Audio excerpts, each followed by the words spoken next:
OBC reservation ചില മതങ്ങൾ ആ OBC റിസർവേഷനെ ഡൈല്യൂട്ട് ചെയ്യാൻ ശ്രമിക്കുന്നുണ്ടെന്ന് അവരുടെ മനസ്സിലൊരു ഡൗട്ടുണ്ട്. അവരതിനെപ്പറ്റി പറയും. അവര് അതിനെ ഡിഫെൻഡ് ചെയ്യാൻ അവര് എന്ത് വേണമെങ്കിലും ചെയ്യും. അവര് ചെയ്യണം. അതുകൊണ്ട് ആ സ്റ്റേറ്റ്മെന്റിന് എന്ത് കോണ്ടെക്സ്റ്റ് ആണ് എനിക്ക് പറയാൻ കഴിയില്ല. അതുകൊണ്ട് അതിനെപ്പറ്റി ഞാൻ കമന്റ് ചെയ്യാൻ പോകുന്നില്ല. ബട്ട് ഈ OBC റിസർവേഷൻ ഈഴവ കമ്മ്യൂണിറ്റീസും മറ്റേ OBC കമ്മ്യൂണിറ്റീസും വേണ്ടിയിട്ട് കോൺസ്റ്റിറ്റ്യൂഷണൽ പ്രൊവിഷനാണ്. അത് ആരും ബാക്ക് ഡോർ കൂടെയോ ഒരു മതം ബേസ്ഡ് റിസർവേഷൻ ആക്കാൻ ശ്രമിക്കാൻ പാടില്ല. അതിന് ഞങ്ങൾ ഓപ്പോസ് ചെയ്യും.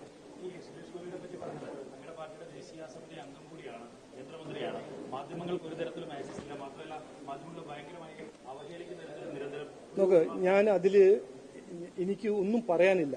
അത് ഞാൻ ഇന്നലെ മുനമ്പത്തുണ്ടാവുമ്പോൾ അങ്ങനെ ഒരു മീഡിയ ഫ്രണ്ട് എന്നോട് പറഞ്ഞു. അത് ഞങ്ങൾ നോട്ട് ചെയ്തിട്ടുണ്ട്. അത് ആരാണ് ബ്ലെയിം? മീഡിയ പ്രൊവോക്ക് ചെയ്തിട്ടാണോ എന്താണ് അതിന്റെ ബാക്ക്ഗ്രൗണ്ട് എല്ലാം നമ്മൾ മനസ്സിലാക്കിയിട്ട് സുരേഷ് ഗോപിജി ഞങ്ങളൊരു ലീഡറുമാണ്, എന്റെ ഒരു ഫ്രണ്ടുമാണ്, ഒരു ഏറ്റവും സിൻസിയർ, ഞാൻ പോളിറ്റിക്സിൽ കണ്ട് മനസ്സിലായത് ഒരു നല്ലൊരു സിൻസിയർ ജെന്റിൽമാനാണ്. എന്താണ് അതിന്റെ ബാക്ക്ഗ്രൗണ്ട് എനിക്ക് മനസ്സിലാക്കേണ്ടത്. അത് ഒരു ജമ്പിങ് ടു ജഡ്ജ്മെന്റ് ചെയ്യുന്ന ആളല്ല ഞാൻ. അത് ഞാൻ മനസ്സിലാക്കിയിട്ട് സംസാരിക്കാം. അല്ല, ഞങ്ങള് മീഡിയക്കാരുടെ കൂടെയും ആരെയും എല്ലാവരുടെ കൂടെയും റെസ്പെക്ട്ഫുള്ളി പെരുമാറിക്കുന്ന ഒരു പാർട്ടിയാണ്. അത് ഞങ്ങളുടെ ഒരു കോർ DNA-ലുണ്ട്. ഇത് എന്താണ് അതിന്റെ ബാക്ക്ഗ്രൗണ്ട് ഞാൻ ചോദിച്ചിട്ട് മനസ്സിലാക്കിയിട്ട് പറയാം.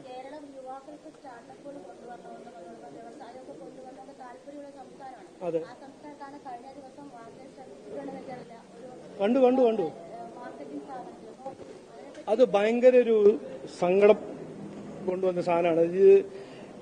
ഈ കേരളത്തിന്റെ യുവാക്കൾക്ക് തൊഴിലില്ല, അവർക്ക് വിദ്യാഭ്യാസ സംഘടനകളിൽ വയലൻസ് അവർക്ക് ബെയർ ചെയ്യണം, എന്നിട്ട് തൊഴിലില്ല, ജോബ്ലെസ്നെസ് ആയാണ്, ഡ്രഗ്സിന്റെ ഒരു ചാലഞ്ചും ഉണ്ട്.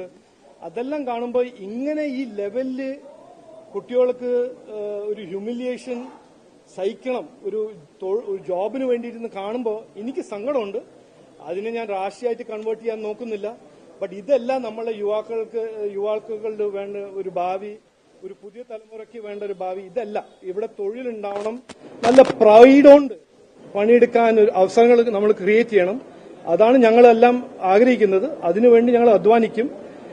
ഞാൻ പറഞ്ഞില്ലേ, സംസ്ഥാന കൌൺസിൽ മീറ്റിംഗിൽ ഞാൻ പറഞ്ഞ മാതിരി ഞങ്ങൾ ഇവിടെ മാറ്റം കൊണ്ടുവരണമെന്നാണ് ഞങ്ങളൊരു ആഗ്രഹം. ആ മാറ്റം കൊണ്ടുവരാൻ അധികാരത്തിൽ വന്നാൽ ജനങ്ങളുടെയും യുവാക്കളുടെയും ഒരു നല്ലൊരു ഫ്യൂച്ചർ ഉണ്ടാക്കാൻ ഞങ്ങൾക്കൊരു അവസരം തന്നാൽ ഞങ്ങൾ ആ ഒരു പുതിയൊരു ഫ്യൂച്ചർ ഉണ്ടാക്കും, ഒരു വികസിത കേരളത്തിന്റെ ഒരു ഫ്യൂച്ചർ ഉണ്ടാക്കുമെന്നാണ് ഞങ്ങളുടെ ഒരു ദൌത്യം.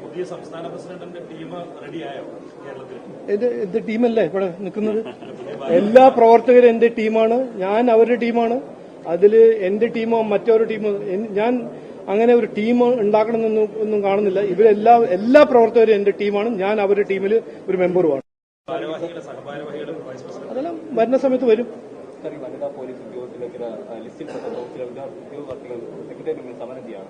അങ്ങ് ഇലക്ഷൻ എന്ന സമയത്തും ചില CPOs ഉണ്ടാക്കും. ഇപ്പോൾ വനിതാ ലിസ്റ്റിൽപ്പെട്ടവരാണ് സമരം ചെയ്യുന്നത്. ഞാൻ എന്താ പറയേണ്ടത്? ഇത് ആശാ വർക്കേഴ്സാണോ, KSRTC വർക്കേഴ്സാണോ?